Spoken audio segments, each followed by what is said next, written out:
What's up, traders? Matt from the Trade Brigade here doing a technical analysis on ticker symbol ROKU for Roku Inc. On the left-hand side, we have the daily time frame, and on the right-hand side, the 30-minute intraday time frame. First things first, this is not a stock that we've covered in the past. However, or at least on this channel, I might say, but on the main channel, during a midweek market update, we were talking about this pattern here, the inverted head and shoulders with a neckline as defined by that dotted line there. Obviously, that's broken to the upside on today's session, leading us into our first target at 346.15. So again, if you want to hear about these trade ideas, I talk about them in detail every Sunday and Wednesday on the main channel. Definitely check out that link down below in the description. In terms of what's next for Roku, we're obviously going to be monitoring, can we break out up and over this 346.15? It's coming from the prior balance highs from in here, as well as, again, make pretend and extend that left. Obviously, it's not exact, but this general area around, let's just call it for round number's sake 350. If this can resolve higher, I would expect a move into the 200 SMA, the green line, coinciding with the top end of that daily range from right in here. So Roku is poised quite bullishly at the moment. We'll see if we can get some more serious follow through from this inverted head and shoulders reversal pattern, right? So that is that from the daily perspective.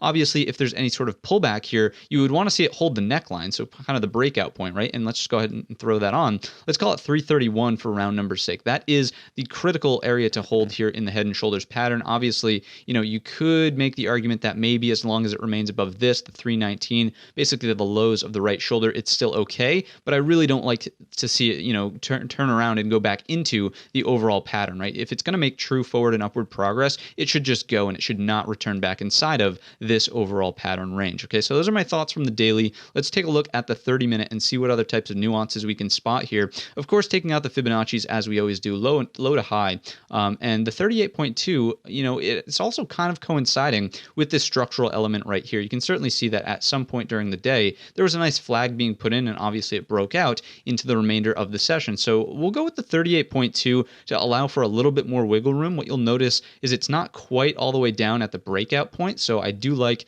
that we have two sort of levels to monitor here. So let's talk about scenarios. Obviously, number one, picture perfect world, rainbows and butterflies. It just gaps and goes tomorrow morning. And again, don't get me wrong, I can see what's happening here in the post market. We're currently trading around 346. It's not quite big enough of a gap on a stock this price to really talk about gap rules. But again, a picture perfect scenario, just gaps and goes, gets us right to that next target tomorrow at that 371. In a not so perfect world, but still pretty darn good. So this would be like scenario number two. Ideal consolidation happens up here. Again, as long as it respects 336.37, fine. Could have some sort of resting bar from the daily. Let me zoom in and draw this out, right? We could get a candle that looks like this. So an inside doji, as long as it's up above that number, could look like a hammer candle, could look like a, fatter body doji, something like this. As long as it starts to put in some sort of daily bull flag, right? The breakout area remains the same, then we'll look for that upside target. Scenario number three, obviously this is one that we, ideally do not want to see unfold, but we come back down and retest the breakout point at 331. That is the must hold as we've discussed from that daily perspective. No need to beat that dead horse. So